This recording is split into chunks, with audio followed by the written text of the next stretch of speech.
ассалому алайкум бинандагони гиромӣ. нашри муфассали барномаи ахборро бо тозатарин хабарҳо манзури шумо мегардонем. имрӯз дар барнома мушаххасоти ҷаласаи навбатии ҳукумати ҷумҳурии тоҷикистон бо дурнамои нави фаъолият. натиҷаҳои мулоқоти асосгузори сулҳу ваҳдати миллӣ пешвои миллат президенти ҷумҳурии тоҷикистон муҳтарам эмомалӣ раҳмон бо раиси маҷлиси намояндагони вулуси ҷиргаи шӯрои миллии ҷумҳурии исломии афғонистон мир раҳмон раҳмонӣ. муваффақиятҳои фонди байналмилалии наҷоти арал дар заминаи раёсат ва пешоҳангиҳои тоҷикистон. тоҷикистон ватани азизи ман, дарёфт ва муаррифи чеҳраҳои нави саҳнаи ҳунар дар заминаи озмунҳои ҷумҳуриявӣ. вусъати корҳои ободонӣ ба ифтихори 30-солагии истиқлоли давлатӣ дар ноҳияи Темурмалик. имрӯз таҳти раёсати асосгузори солҳу ваҳдати миллӣ пешвои миллат президенти ҷумҳурии тоҷикистон, раиси ҳукумати ҷумҳурии тоҷикистон муҳтарам Эмомалӣ Раҳмон маҷлиси ҳукумати ҷумҳурии тоҷикистон баргузор гардид. дар кори маҷлис нақшаи кории ҳукумати ҷумҳурии тоҷикистон дар нимсолаи дуюми соли 2021 мавриди баррасӣ қарор дода шуда, ҳамчунин дигар масъалаҳои рӯзномаи маҷлис аз ҷумла лоиҳаҳои як қатор қонунҳо муҳокима гардида барои баррасӣ ба маҷлиси намояндагони маҷлиси олии ҷумҳурии тоҷикистон ирсол карда шуд. гузориши ҳамкорони мо. 3 июн таҳти раёсати асосгузори сулҳу ваҳдати миллӣ пешвои миллат президенти ҷумҳурии тоҷикистон, раиси ҳукумати ҷумҳурии тоҷикистон муҳтарам Эмомалӣ Раҳмон маҷлиси ҳукумати ҷумҳурии тоҷикистон баргузор гардид. дар кори маҷлис нахуст масъала дар бораи нақшаи кори ҳукумати ҷумҳурии тоҷикистон дар нимсолаи дуюми соли 2021 мавриди баррасӣ қарор дода шуд. таъкид гардид ки дар нақшаи корӣ аз тарафи вазорату идораҳо ва мақомоти иҷроияи ҳокимияти давлатӣ дар нимсолаи дуюми соли 2021 дар маҷмӯъ 8 масъала ва 6 чорабинии дорои аҳамияти ҷумҳуриявӣ ва байналмилалӣ пешниҳод гардидааст. нақшаи кори ҳукумати ҷумҳурии тоҷикистон дар нимсолаи дуюми соли 2021 бо мақсади фаъолияти боз ҳам бо самари ҳукумати ҷумҳурии тоҷикистон таҳия ва пешниҳод карда шудааст. сарвари давлат муҳтарам Эмомалӣ Раҳмон ба ҳукумати ҷумҳурии тоҷикистон ҷиҳати иҷрои ҳатмӣ ва босифати чорабиниҳои нақшаи корӣ дастуру супоришҳои мушаххас доданд. сипас дар кори маҷлис ҳисоботи вазири кишоварзии ҷумҳурии тоҷикистон Сулаймон Зиёзода оид ба ҷараёни иҷрои қарори ҳукумати ҷумҳурии тоҷикистон аз 27 марти соли 2018 дар бораи барномаи маҷмӯавии рушди соҳаи чорводорӣ дар ҷумҳурии тоҷикистон барои солҳои 2018-2022 шунида шуд. таъкид гардид ки мақсади асосии қабули барномаи маҷмӯавии рушди соҳаи чорводорӣ дар ҷумҳурии тоҷикистон барои солҳои 2018-2022 рушди минбаъдаи соҳаи чорводорӣ, баландбардоштани маҳсулнокӣ, зиёд намудани саршумори чорвои зотӣ ва истеҳсоли маҳсулот, таъмини аҳолӣ бо гӯшт, шир, тухм, моҳӣ, асал, инчунин соҳаи саноат бо ашёи хом ва ба роҳ мондани истеҳсоли маҳсулоти ивазкунандаи воридот мебошад. ҳамзамон татбиқи амалии барнома барои ташкили ҷойҳои нави корӣ ва беҳтар намудани сатҳи зиндагии аҳолӣ мусоидат менамояд. тибқи маълумоти оморӣ дар давраи солҳои 2018-2020 дар ҳамаи шаклҳои хоҷагидории ҷумҳурӣ нишондиҳандаҳои саршумори чорвои калон, бузу гӯсфанд, асп, парранда, истеҳсоли шир, гӯшт, тухм, моҳӣ ва асал марҳила ба марҳила афзун гардидааст ки нисбати дурнамои барнома зиёд мебошад. раванди омӯзиш ва таҳлили барномаи маҷмӯавии рушди соҳаи чорводорӣ дар ҷумҳурии тоҷикистон барои солҳои 2018-2022 собит намуд ки бо дастгирии ҳукумати ҷумҳурии тоҷикистон ва татбиқ гардидани имтиёзҳои додашуда ба рушди соҳаҳои чорводорӣ, паррандапарварӣ ва моҳипарварӣ мусоидат намуда, дар маҷмӯъ нишондиҳандаҳои барномаи мазкур дар солҳои 2018-2022 ба 116% баробар шудааст. президенти мамлакат муҳтарам Эмомалӣ Раҳмон дастур доданд ки вазорату идораҳои дахлдор, мақомоти иҷроияи ҳокимияти давлатии вилоятҳо, шаҳри Душанбе ва ноҳияҳо амалисозии барномаи маҷмӯавии рушди соҳаи чорводорӣ дар ҷумҳурии тоҷикистон барои солҳои 2018-2022-ро пурра таъмин намоянд. дар кори маҷлис лоиҳаҳои як қатор қонунҳо аз ҷумла оид ба лоиҳаи қонуни ҷумҳурии тоҷикистон дар бораи ворид намудани тағйирот ба кодекси ҳуқуқвайронкунии маъмурии ҷумҳурии тоҷикистон, дар бораи лоиҳаи қонуни ҷумҳурии тоҷикистон оид ба ворид намудани тағйиру иловаҳо ба қонуни ҷумҳурии тоҷикистон дар бораи нафақаҳои суғуртавӣ ва давлатӣ, درباره لایحه قانون جمهوری تاجیکستان آید به وارد نمودن تغییرات به قانون جمهوری تاجیکستان، درباره سقوط دولتی اجتماعی و درباره لایحه قانون جمهوری تاجیکستان آید به وارد نمودن تغییرات علاوه به قانون جمهوری تاجیکستان، درباره سقوط حتمی نفقوی کسبی محاکمه گردیده برای بررسی به مجلس نمایندگان مجلس عالی جمهوری تاجیکستان ارسال کرده شد. اعضای حکومت مملکت مسائل درباره استراتژی جمهوری تاجیکستان در علم، تکنولوژیا و اینواسیون برای دوره تا سال 2030، درباره برنامه دولتی تیار کردن کادرهای سطح بلند علمی برای سالهای 2021-2030، درباره برنامه دولتی مقاومت به جنایتکاری در جمهوری تاجیکستان برای سالهای 2021-2030، درباره دورنمای نشاندهنده‌های اساسی ماکرو اقتصادی جمهوری تاجیکستان برای سالهای 2022-2024، درباره نظامنامه شورای دیسرتاسیونی، ترتیب دادن درجه‌های علمی، ترتیب دادن عنوان‌های علمی و ترتیب به قیدگیری دولتی دیسرتاسی‌های حمایت شده، درباره قاعده‌های املای زبان تاجیکی و علامت‌های کتابت زبان تاجیکی، درباره نام‌عوض‌کنی ابیکت‌های جغرافی حدود جمهوری تاجیکستان، درباره ترتیب استفاده ماشین‌های نظارتی خزینوی درجه وقت واقعی آنلاین و نظام‌های خزینه‌های شرطاً ویرتوالی هنگام انجام حساب برابرکنی‌های پولی با اهالی، درباره تأسیس مؤسسه دولتی تلویزیون سیاحی و هنرهای مردمی و درباره تأسیس مؤسسه دولتی تلویزیون موسیقی تاجیکستان شهنواز را بررسی نمودند. پرزیدنت مملکت رئیس حکومت جمهوری تاجیکستان محترم امامعلی رحمان به حکومت مملکت، رهبرت مقامات اجرایی حاکمیت دولتی ولایت‌ها، شهر و ناحیه‌ها وابسته به اجرای حتمی سفارش‌های قبلی حکومت مملکت و مجلس نوبتی حکومت جمهوری تاجیکستان باید با وسعت کارهای سازندگی و بنیادکاری جهت استقبال سزاوار جشن عمومی ملی 30 سالگی استقلال دولتی، جمع‌آوری بی‌تلف حاصل پرورده زحمتکشان از قبیل غله‌دانگی‌ها، میوگی، سبزیجات و پالایش‌ها، افزایش حجم صادرات محصولات کشاورزی به خارج مملکت و سرعت بخشی کشت تکراری اینچنین آمادگی همه‌جانبه به معرکه زمستان‌گذرانی در کشور سپارش دادند. در خاتمه مجلس حکومت جمهوری تاجیکستان، پرزیدنت کشور محترم امامعلی رحمان با ستاد جمهوری اوید به پرزور نمودن چاره‌های ضد اپیدمی برای پیشگیری از انتقال و پهنشوی بیماری سرایتی کووید 19 وزارت تندرستی و حفظ اجتماعی اهالی، رهبران ولایت‌ها و شهر و ناحیه‌ها وابسته به خروج موج دوم این بیماری برای امن نگاه داشتن سلامتی مردم تاجیکستان بار دیگر تاکید نمودند که مسئله واکسینه گذرانی، رعایت حتمی قاعده‌های بهداشت شخصی و جمعیتی، تامین داروباری، استفاده نقاب‌های محافظتی، رعایت قطعی فاصله اجتماعی، با مواد بی‌ضررگردانی تامین نمودن مؤسسه‌های تعلیمی همه زینه‌ها، باغ‌های فرهنگ و فراغت، گلگشت و خیابان‌ها و دیگر جای‌های جمعیتی را به طور قطعی نظارت نمایند. امروز در قصر ملت اساسگزار صلح و وحدت ملی پیشوای ملت پرزیدنت جمهوری تاجیکستان محترم امامعلی رحمان، رئیس مجلس نمایندگان ولوس جرگه شورای ملی جمهوری اسلامی افغانستان میر رحمان رحمانی را به حضور پذیرفتند.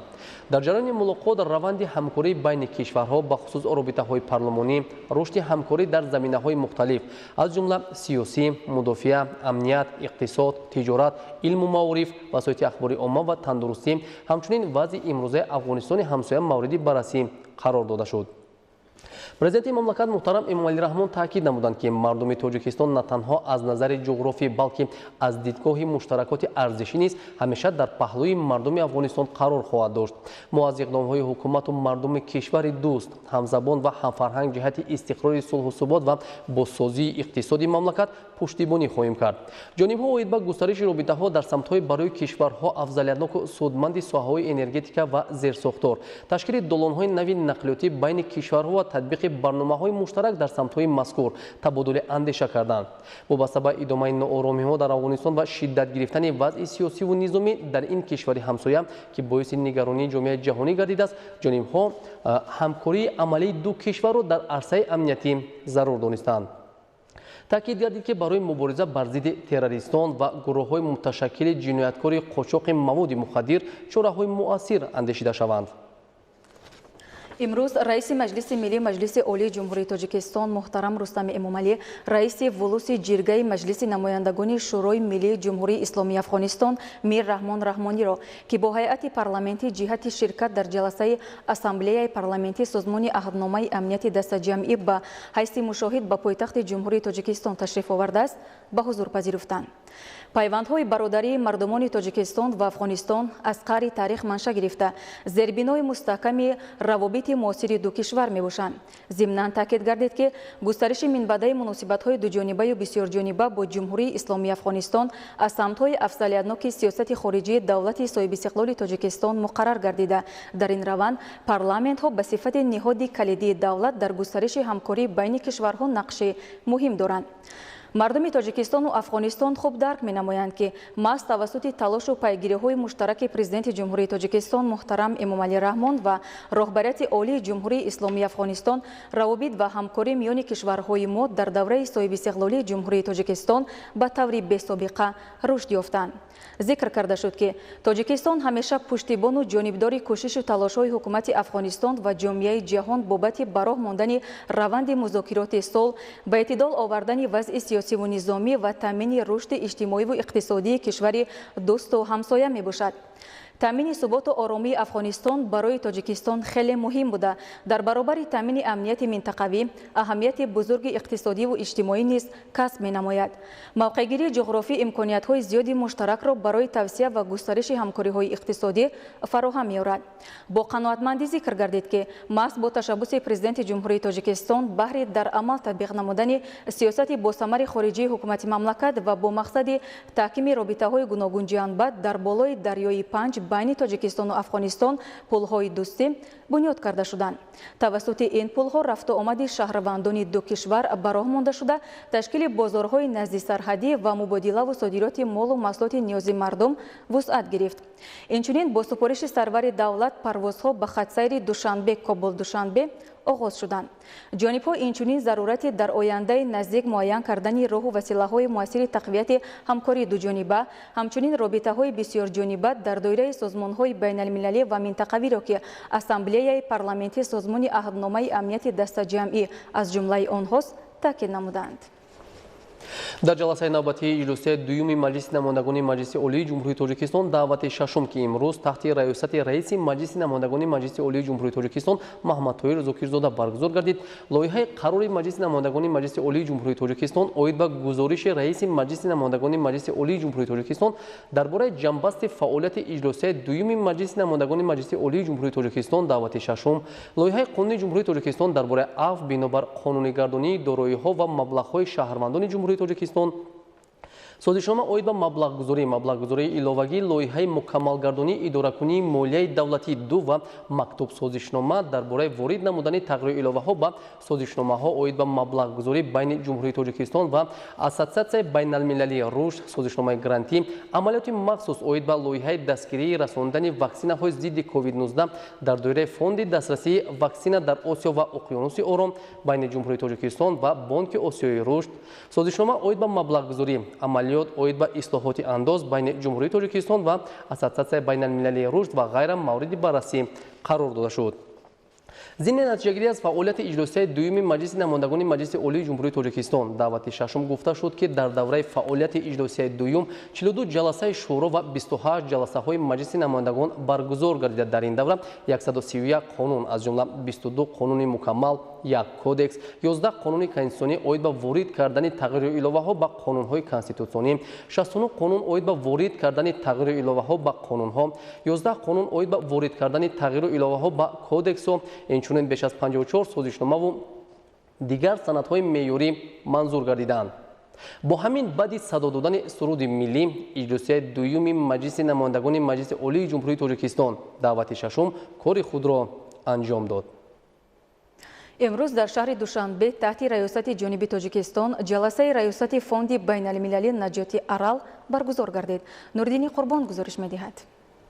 جلسه ریاست فوند بین المللی نجات ارل تحت ریاست معاون سروزیر جمهوری تاجیکستان دولتشاه گل محمدزاده برگزار گردید.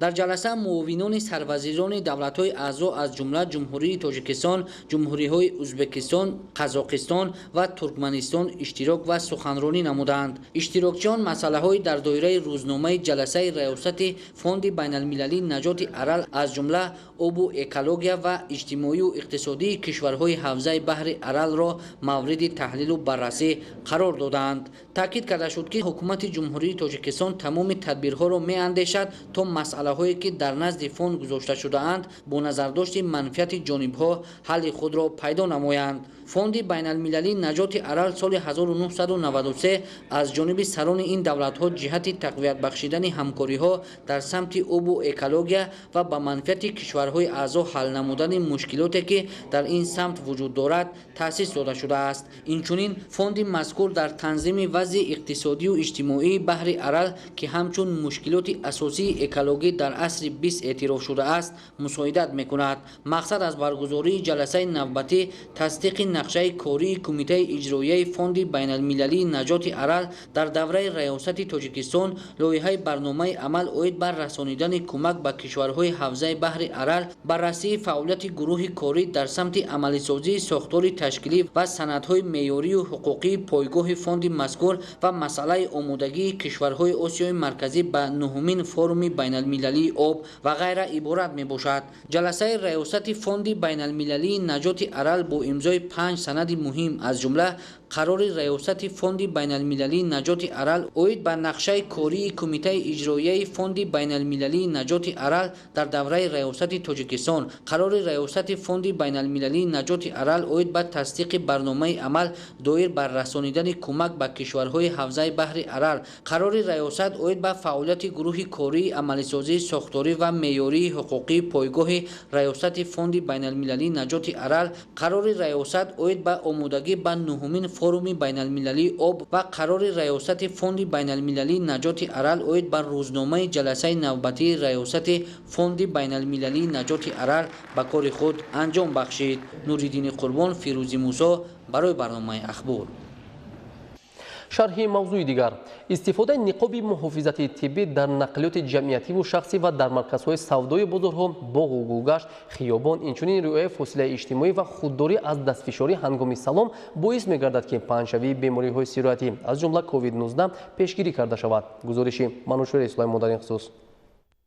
در راه مبارزه و پیشگیری خروج دوباره بیماری سیرایتی کرونا ویروس، رعایت چاره‌های پیشگیری، طلبات حتمی گیگین شخصی، جمعیتی، خودداری از رفت و آمد به جایهای سیرودم ضرور بوده، چون این رفتار به تامین باورناکی صحتی مساعدت خواهد کرد. هم کارمندان ساحه تندرستی، هم دیگر اداره‌ها و وزارت‌ها یکجا شده ضد این بیماری مبارزه بریم.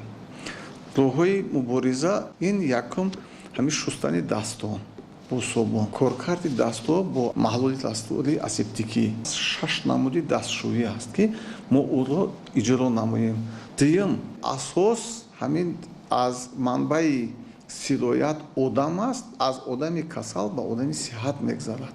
راه‌های اساسی گزارش هم همین هواگی و قطرگی است. برای همین نقاب ما را بسیار محافظت میکند از این بیماری. دستان خود را به رو رسانیدن، با کوکی دهها بردن، چشمان را مالیش دادن، با کوکی بینی رسانیدن خود را سیرایت میکنیم. در جمهوری تاجیکستان حالتهای سیرایتیابی به بیماری کووید 19 وجود دارد. در این رابطه هر یک فرد باید با زیرکی و تفکر سالم به تعلق نافتیده از توصیه متخصصان ساحه طب استفاده نمایند. هنگام استفاده از خدمت‌رسانی‌های نقلیات جمعیتی با خود داشتن محلول‌های بی‌ضررسازی، سالفتکا یا خود مواد پاکگردانی، مایع‌های آنتیسپتیکی به منفعت بوده، احتمال سیرایتیابی را به این یا آن بیماری کاهش می‌دهد. از 25 تا 30% بیماری‌ها به علامت می‌گذارد. این تحلیل و پیشنهادهای تشکیلات عمومی جهانی تندرستی است.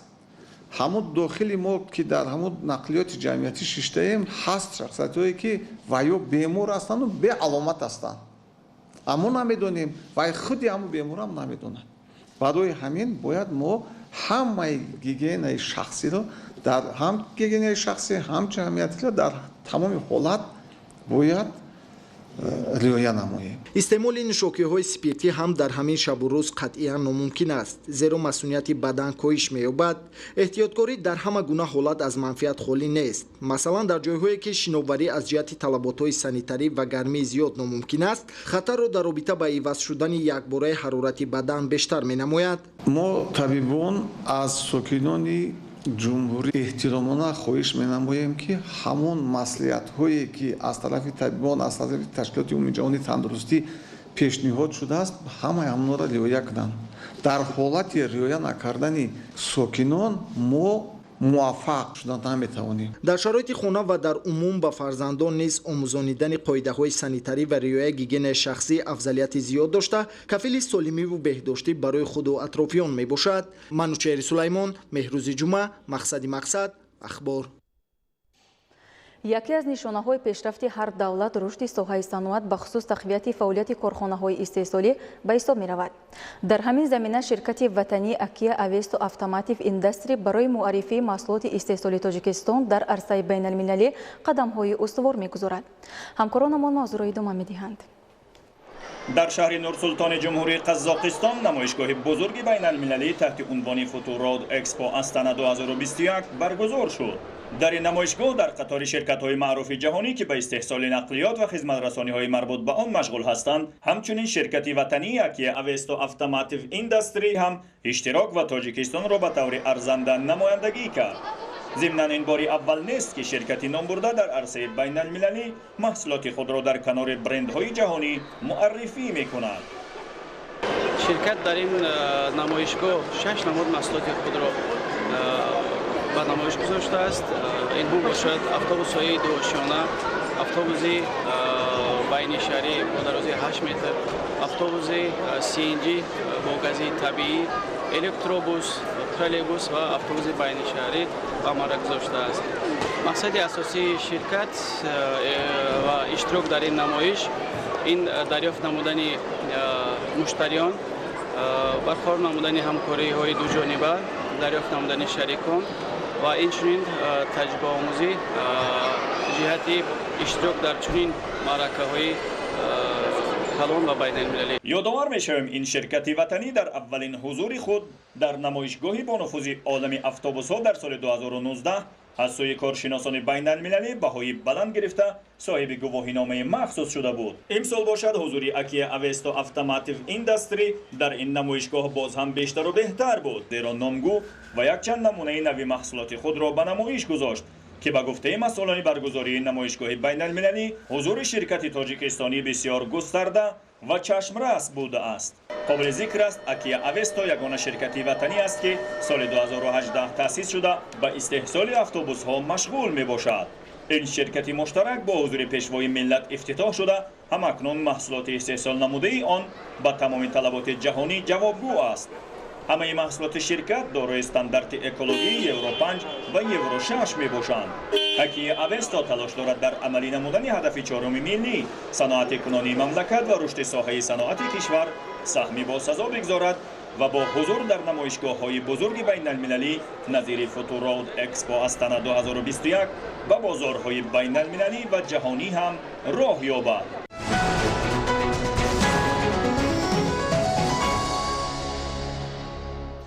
дар доираи тадбирҳои созандагиву бунёдкории роҳбарияти мақомоти иҷроии ҳокимияти давлатии шаҳри Душанбе ба истиқболи сазовори ҷашни 30-солагии истиқлоли давлатии ҷумҳурии Тоҷикистон дар шаҳри Душанбе мавриди истифода қарор гирифтани иншооти гуногун таъйинот идома дорад.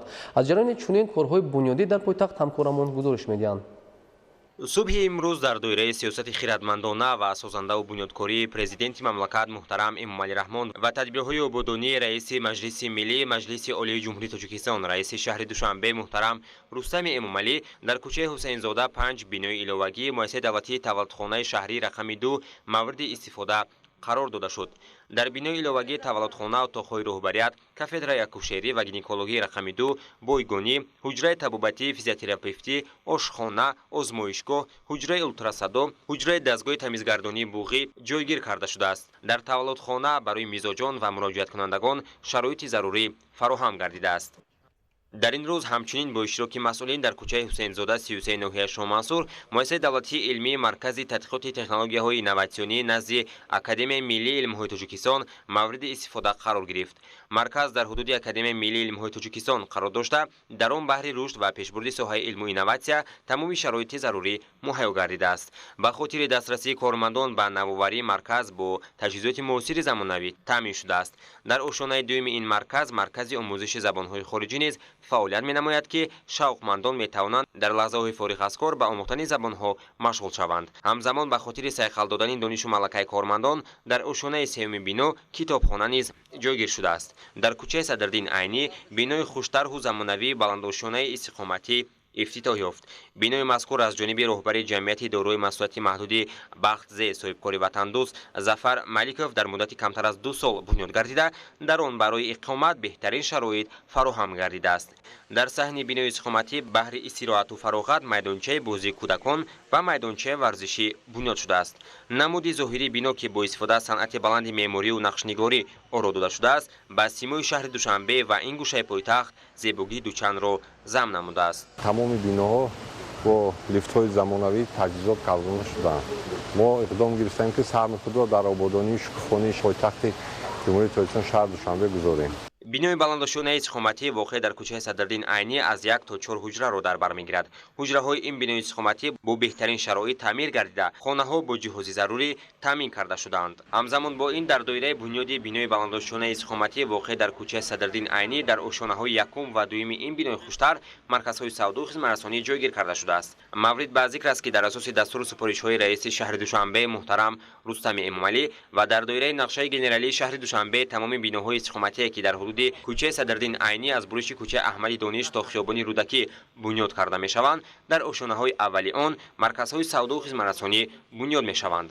маҳаллаи Гулбута яке аз қисматҳои асосии ноҳияи Фирдавсӣ мебошад ки он мутобиқ ба татбиқи нақшаи генералии шаҳри Душанбе вориди ин ноҳия гардида дар заминаи нақшачорабиниҳои 30-солагии истиқлоли давлатии ҷумҳурии Тоҷикистон марҳила ба марҳила ободу зебо гардида истодааст. дар ин замина бо самгирии соҳибкорон ин навбат дар маҳаллаи Гулбута бо масоҳати 9000 метри мураббаъ дар 4 гузаргоҳ корҳои мунфаршкунии роҳҳо анҷом дода шуд. мавриди зикр аст ки бо таъмиру навсозии роҳҳои дохили маҳалла шароити созгор барои ҳаракати нақлиёти ҷамъиятиву шахсӣ фароҳам оварда мешавад. бинои истиқоматӣ бо ҷойгиронии маркази савдо дар кӯчаи Якачинори ноҳияи Фирдавсӣ иншооти дигари ҷашнӣ буд ки ба ин муносибат мавриди баҳрабардорӣ қарор гирифт. масоҳати зисти иншоот 5000 метри мураббаъ буда он аз 88 ҳуҷра иборат аст. дар ошонаи якуми бино маркази савдо дар масоҳати 600 метри мураббаъ ташкил шудааст. иншооти мазкур дар заминаи иқдомоти созандаву бунёдкорона аз ҷониби ҷамъияти дорои масъулияти маҳдуди Хайрсохтмон сохта шудааст. дар маркази савдо шароити созгори хизматрасонӣ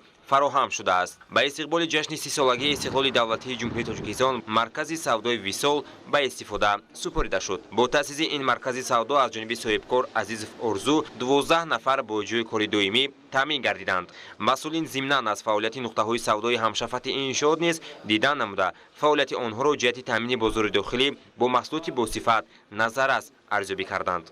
ошхонаи Абдуллоҳ дар кӯчаи Фирдавсӣ аз иншооти дигаре ба истифода додашуда дар ноҳия буд. масоҳати ин маркази хизматрасонӣ 350 метри мураббаъ буда дорои 180 ҷои нишаст мебошад. муассиси ин ошхона соҳибкор Неъматулло Шарипов мебошад. тавре зимни муаррифии иқтидори ин марказ гуфта шуд, дар ошхона шароити муосири хизматрасонӣ фароҳам шудааст. масъулин нақша доранд ки барои сокинону меҳмонони пойтахт бо роҳандозии усулҳои муосир хизматрасонӣ намоянд. ба истиқболи ҷашни 30-солагии истиқлоли давлатии ҷумҳурии Тоҷикистон ҳамзамон дар ҳудуди кӯчаи Якачинори ноҳия ошхонаи Музаммил ба истифода дода шуд.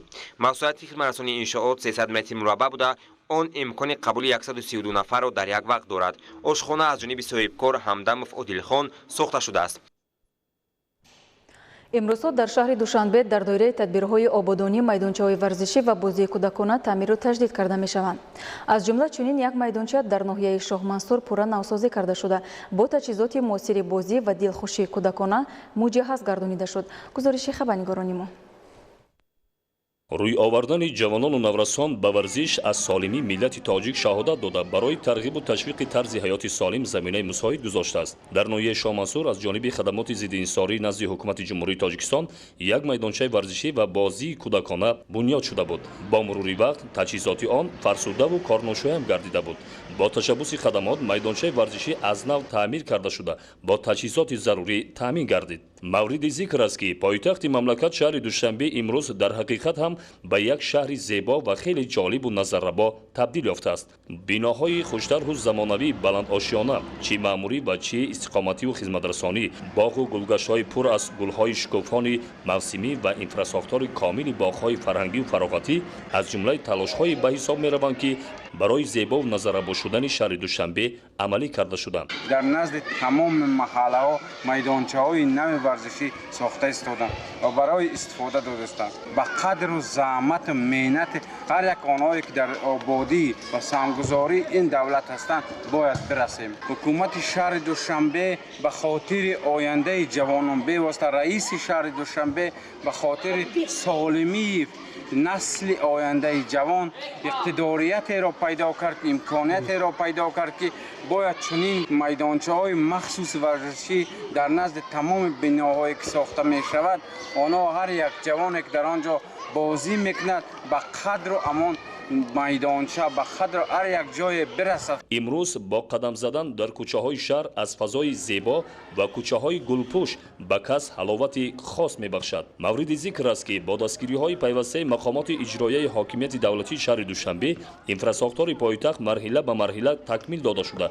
بنیاد گلگشت و خیابان ها با دید معاصر و مطابق به طلبات زمان معاصر آرا داده می شوند. امروز ساحه ورزش در محور سیاست سازنده حکومت کشور قرار گرفته نسبت به ورزشگران دستگیری و غمخواری ها پیوسته ظاهر کرده می شوند. باعث خوشنودی است که در شرایط امروزه رشد ورزش مشغولیت اساسی مردم بخصوص نورسان و جوانان گردیده. در این زمینه ورزشگران تاجیک بارها در مسابقه های سطح بین المللی پرچم ملی کشور را بلند برداشتند. این عامل همچنین باعث می گردد که ساکنان بناهای بلندآشیانه نزد این میدانچه مخصوصا کودکان در وقتهای خالی خود در اینجا به ورزش و هر گونه بازی‌های دلخوش کننده مشغول شوند. مقامات اجرایی حاکمیت دولتی شهر دوشنبه نیز در سمت تقویت انفراساختار کار و خدمترسانی تدبیرهای ضروری را عملی می‌نمایند.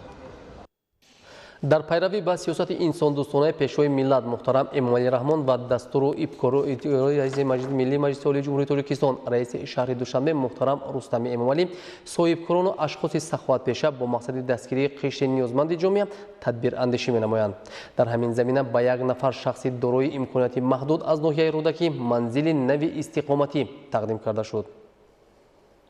یکی از سمت‌های افضلیت‌ناک سیاست اجتماعی دولت و حکومت تاجیکستان دستگیری یتیمان و برجاماندگان و عائله‌های نیازمند محسوب می‌یابد. این اشخاص همیشه زیر توجه و سرپرستی رهبریت عالی مملکت قرار دارند. باعث خرسندی است که افراد سخاوتپیشه این دستور و راهنمایی‌های پیشوای ملت را سرمشق کار و فعالیت خویش قرار داده با جانبداری از این سیاست انسان دوستانه سرور دولت دست کمک به بیماران و نیازمندان و یتیمان دراز می‌نمایند. با نشان جانبداری عمیق از این سیاست انسان پرورانه پیشوای ملت محترم امامعلی رحمان و دستور و ابتکارات رئیس مجلس ملی مجلس عالی جمهوری تاجیکستان رئیس شهر دوشنبه محترم رستم امامعلی عضو حزب خلقی دموکراتی تاجیکستان رهبر جمعیت دارای مسئولیت محدود سرمنزل صاحبکار و وکیل مجلس وکیلان خلق شهر دوشنبه اقدام نجیب و خیرخواهانه پیش گرفته از حساب درآمدهای فعالیت صاحبکاریش باز یک عائله نیازمند را از ناحیه رودکی صاحب منزل استقامتی کرد.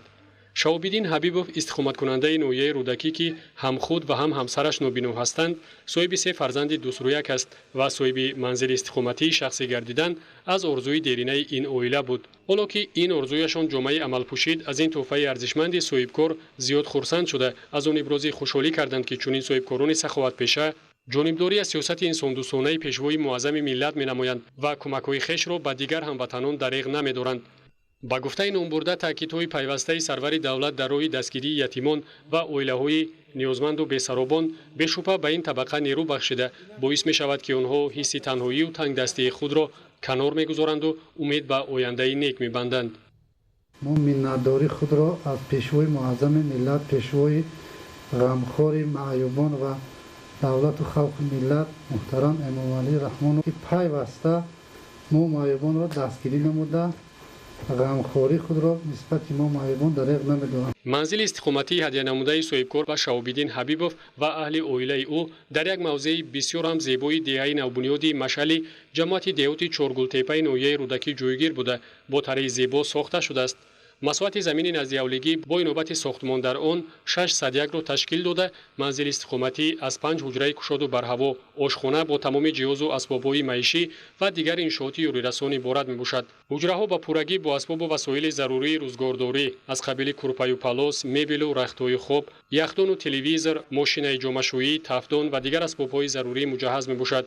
инчунин барои аҳли хонавода анвои зиёди маводи озуқаам дастрас карда шуд. бо инобати вазъи саломатӣ ва нобино будани аъзои оила дар ороравҳои манзили истиқоматӣ пандусон насб гардидааст. саҳни ҳавлӣ ҳам дар масоати зарурӣ семинпӯш гардида бо мақсади таъмини муҳити тозаи экологӣ дарахтони ҳамешасабзу мевадиҳанда ва гулҳои зебои гуногун ранг ҳам шинонида шудааст. соҳибкор барои таъмини бозию фароғати кӯдакони хонавода ки сину соли гуногун доранд анвои мухталифи бозичаҳо харидорӣ карда ба онҳо ҳадия намуд ки боиси хушҳолии беандозаи ин дусроякон гардид. дар ҳамин ҷо бо мақсади ҳалли камбудиҳои ҷойдошта ба ин оила иловатан кӯмаки молиявӣ кард. дар воқеъ чунин амалҳои наҷиби ин қабил соҳибкорон ки аз дастури ибтикороти роҳбарияти олии мамлакат маншаъ мегиранд боиси пайравию ҷонибдорӣ буда бо анҷом додани чунин амалҳои эҳсонкорона сатҳи зиндагии оилаҳои ниёзманд ба тадриҷ беҳтару хубтар мегардад. дар шаҳру деҳоти Конибодом ба истиқболи ҷашни 30-солагии истиқлоли давлатӣ якчанд иншооти таъиноти гуногун ба истифода дода мешавад. дар тадбирҳои обёдонии соҳибкорони ватанӣ ва бурунмарзӣ аҳолӣ ва ашхоси саховатпеша нақши фаъол доранд. гузориши Равзали Раҳмон ва Дилшод Юсуфӣ. дар шаҳру деҳоти Конибодом тибқи нақша чорабиниҳои омодагиҳои ҳамаҷониба ба ифтихори ҷашни 30-солагии истиқлоли давлатӣ бунёду навсозии беш аз 500 иншооти самту соҳаҳои гуногун пешбинӣ гардида то ин давра беш аз 90% бинои иншоот сохта тадбирҳои ободонӣ амалӣ гардиданд. аз 100 иншооти ҷашнии соли ҷорӣ қисми зиёдаш сохта дар ҳамаи иншооти пешбинишуда корҳои сохтмонӣ вусъат доранд.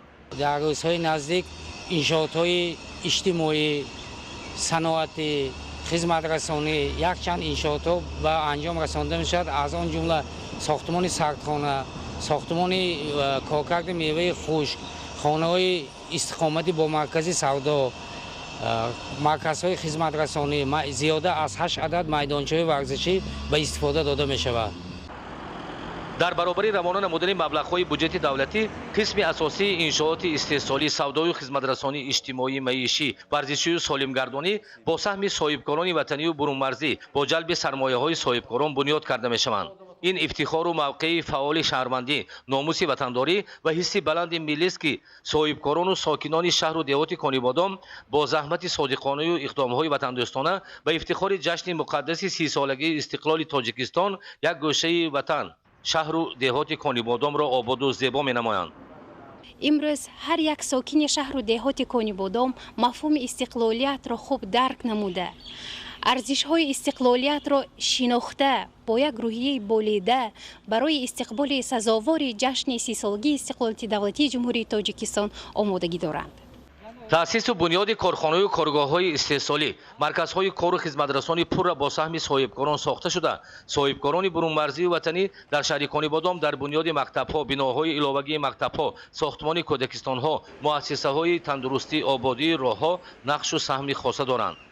бори нахуст дар шаҳри Конибодом 3 бинои баландошонаи истиқоматӣ бо тарҳу усули хоса дорои ҳамаи инфрасохтору шароит барои истиқомат бо иқдоми соҳибкори бурунмарзӣ Мавлуда Маҳкамова ва фарзандонаш бо ҷалби сохтмончиёни ватанӣ сохта барои баҳрабардорӣ омода мешавад. дар ин давраи соли равон қисми бештари иншооти сохташуда маркази саломатӣ, марказҳои савдою хизматрасонӣ, майдонҳои варзишӣ, дорухона, кошонаи ҳусну сартарошхона ва марказҳои истироҳатию гулгаштҳо мебошанд. татбиқи лоиҳаи беҳтар кардани таъминоти оби нӯшокӣ эътимоднокии расондани оби тоза ба аҳолӣ маҳсуб меёбад. коргарону мутахассисони қиттаи обтаъминкунӣ ва канализатсияи шаҳри Конибодом дар ҳамкорӣ бо ширкати ватании истеҳсолкунандии қубурҳои полиэтиленӣ сохтмони хатҳои оби нӯшокиро дар якчанд мавзеъ идома медиҳанд. соҳибкорони маҳаллии шаҳри Конибодом бо бунёди маҷмӯаи меҳмонхонаю тарабхона инфрасохтори сайёҳиро бо тарҳу лоиҳаҳои ҷолибу хоса ба вуҷуд меоваранд. شماره انشاءات جشنی در ناحیه تیمورملک 270 عدد را تشکیل می‌دهد. از این شماره 85% بنا و انشاءات به استفاده سپرده شده. این زمان در بنا و انشاءاتی باقی مانده کارهای ساختمان و برقرارکنی ادامه دارد. توجه نمایید. ساخت‌وساز بینای لوگی مکتب برای 640 خواننده در زمینه مؤسسه تحصیلات میانه عمومی رقم 1 شهرک سوویت با مبلغ بیشتر از 5 میلیون سومانی از حساب حکومت جمهوری تاجیکستان وسعتناک جریان دارد. تعلیمگاه مذکور همچون انشاءات جشنی با نظرداشت برطرف نمودن نرسیدن جای نشست در کلانترین دبستان ناحیه تیمورملک با نقشه گرفته شده در عرفه گرامی داشت از 30 سالگی استقلالیت دولتی جمهوری تاجیکستان مورد بهره برداری قرار خواهد گرفت. چون دیگر شهر و ناحیه‌های ولایت ختلون در ناحیه تیمورملک نیز با دستگیری صاحبکاران وطندوست میدان نشان دولتی و پرچم ملی بنیاد کرده می شود. اقدام‌های سازندگی با شدت جریان داشته امید است که در مهلت معین گردیده همچون رمزهای ملی دولتداری و جای فراغت ساکنان به استفاده سپرده می شود. موافق نقشه چورابینی بخشیده به جشن سالگی استقلال دولتی جمهوری تاجیکستان ما 270 انشاءات خرد و بزرگ که همه که پهلوی ساحه‌های مختلف در بر میگیرد به نقشه گرفته بودیم. از این انشاءات‌های به نقشه گرفته شده تا امروز 226 انشاءات ساخته به استفاده دادیم. در باقی مانده انشاءات کارها با مرام ادامه دارد، رفته ایستاده است. نیت داریم که تا استقبال جشن سالگی این انشاءات را ساخته به استفاده می‌کنیم. به همین مانند در کوچه مرکزی شهرک سوویت برای کارمندان کمیته اجرایی حزب خلقی دموکراتیک تاجیکستان در ناحیه تیمورملک بینای معموری با مبلغ‌گذاری مقامات اجرایی حکومت دولتی قامت می‌افروزد. باغ فرهنگ و فراغتی مرکزی ناحیه تیمورملک از نو تجدید و برقرار می‌گردد. صاحبکاران وطنی در مساحت وسیع باغ فرهنگی به نام بابا یونس خدایدوزاده گلگشت‌های زیبا، میدان ورزشی، میدانچه برای کودکان، جایهای استراحت و فراغت، چایخانه و دیگر انشاءات یاری رسان را بنیاد کرده ایستادند. به همین مانند ساختمان آسایشگاه عبارت از 7 آشیانه در کوچه به نام حاجی حسین کنگورتی آغاز گردیده وسعتناک جریان دارد. بیمارخانه مرکزی ناحیه تیمورملک نیز با دستگیری حکومت جمهوری تاجیکستان تعمیر و تجدید شده با استقبال صحنه‌های بزرگ و تاریخی بهترین شرایط خدمت‌رسانی طبی را فراهم می‌سازد. در همه جامعات دیوت شهریسار به استقبال جشن 30 سالگی استقلال دولتی تدبیرهای آبادانی وسعت داشته. مرحله به مرحله انشاءات گوناگون تعیینات مورد بهره برداری قرار داده می شود. گزارش خبرنگاران ما. در شهر حصار امروزها کارهای آبادانی و سازندگی وسعت داشته. صاحبکاران محلی با بنیاد و نوسازی انشاءات تعییناتی گوناگون در آبادی دهات سهم می‌گذارند. از جمله در جماعت دهات نوآباد با سهم صاحبکار محلی مغازه خوراکواری مورد عمل قرار دارد که با ساکنان دهه‌ای هجوم خدمتی باصفت می‌رساند. چنین عملهای آبادانی در دایره نقشه چهاربینی‌ها بخشیده به سالهای رشد دهات، سیاحی و هنرهای مردمی انجام داده شده. با این راه اینفراستراکچور دهات تکمیل داده می‌شود. خواجگی دهقانی دسمراد 2007 در شهر حصار زمین‌های در اختیار داشته‌اش را ثمرناک استفاده نموده در غنی گردیدن بازار استعمالی با سبزیجات بروقتی از جمله پامیدور سهم می‌گذارد. سال روان خواجگیداران در مساحت 1 هکتار کشت پامیدور را با راه ماندند که قسمی از آن در گرمخانه‌ها بوده، قسم دیگرش در هوای گشاد کش شدند و امروز نشو و نمای خوب دارند. همچنین در خواجگی مذکور در مساحت 1 هکتار باغی انگور و در 8 هکتار دیگر نمودی میوه‌گی‌ها پرورش کرده می‌شود. در جماعت دهاتی میرزا رضا نیز خواجگیداران زمین را ثمرناک استفاده می‌نمایند. در گرمخانه‌های این جماعت بادرنگ و پامیدور، قلمفور بلغاری و دیگر نمودی سبزیجات پرورش کرده می‌شود. در تامین اهالی با محصولات تر و تازه کشاورزی بنیادی گرمخانه‌ها و استفاده ثمرناک آنها در خواجگی‌های دهقانی و انفرادی نقش مؤثر دارد. اگر این بخش ساحه کشاورزی در مملکت تقویت داده شود، باوری است که نرخ محصولات بروقتی در بازارهای مملکت تنظیم کرده می‌شوند. آموزگار شده کار میکنم. بعد کار همین زمین به کار میکنیم. پامیدور میکاریم، کرم میکاریم، بلگر میکاریم، کار میکنیم. این گرمخانه به حاضر پامیدور و بلگر کاریدگی. این حاصلش به نظر وای بیرون این حاصل نقض میتید. همچنین در دهات مذکور دکانی نانفروشی و مغازه مورد بهره برداری قرار داده شد. این تدبیر در قانع سازی طلبات اهالی نقش مؤثر داشته. همچنین چند نفر با جای نوی کاری تامین می‌گردند. در ادامه بنیادکاری‌ها در جماعت دهات میرزا ترسن‌زاده نیز چند انشاءات مورد بهره برداری قرار داده شد. از جمله نقطه شستشوی نقلیات که از جانب صاحبکاران بنیاد شده است، خدمت رسانی سطحی بلند را به اهالی پیشنهاد می‌نماید. همچنین با مقصد بهسازی وضع راه و نقلیات بین دهه‌های سخاوت و روشندلان یک پل بنیاد کرده شد که امکان فراهم آورد تا مسافه 4 کیلومتر راه ساکنان این دو دهه نزدیک شود. به استقبال جشن 30 سالگی استقلال دولتی در شهر حصار تدبیرهای آبادانی و بنیادکاری وسعت داشته. در برابر جلب مبلغ‌های بودجتی همچنین با سهم صاحبکاران و اشخاص سخاوت پیشه نیز با مقصد تکمیل اینفراستراکتور شهر انشاءات گوناگون تعیینات بنیاد و نوسازی کرده می‌شوند. طبق نقشه میدان عمومی کشتی تکراری در خواجگی‌های دهقانی و جمع‌آوری در تاجیکستان 91087 گکتار به نقشه گرفته شده است. تا آخر ماه ایون در خواجگی‌های دهقانی و جمع‌آوری در میدان بیش از 42300 گکتار کشتی تکراری گذرانده شده است که 47% نقشه را تشکیل می‌دهد. گزارش گلچهره ستار در این خصوص.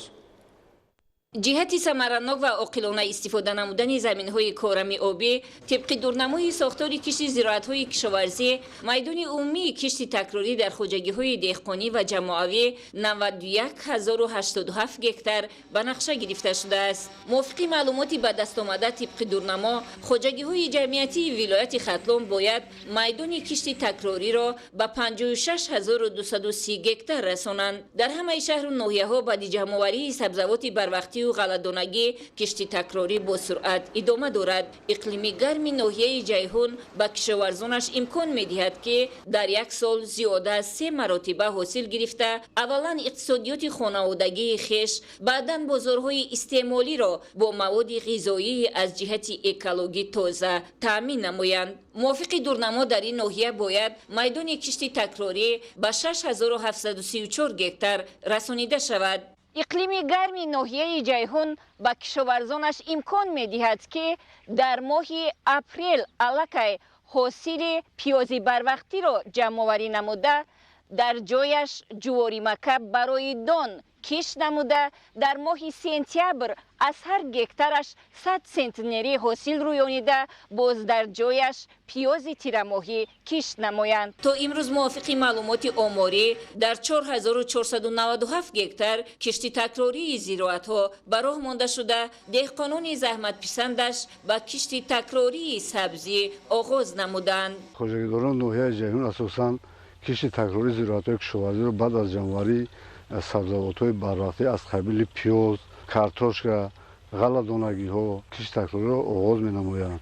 بیشتر خواجگی‌داران ناحیه جیهون بعد از جمع‌آوری پیاز بروقتی که از ماه اپریل آغاز می‌یابد با کشتی تکراری آغاز بخشیده تا 20 اوگوست کشتی تکراری زراعت‌های کشاورزی را ادامه می‌دهند. خواجگی‌داران ناحیه اساساً بعد در کشتی تکراری زراعت‌های کشاورزی با پرورش جواری مکب برای دان، شالی، غله‌دانگی‌ها با مانند ماش، لوبیا، سبزی تجربه بوی غنی دارند و از این زراعت‌ها حاصل فراوان به دست آورده در تامین امنیت رزق‌آوری مملکت سهم خود را می‌گذارند.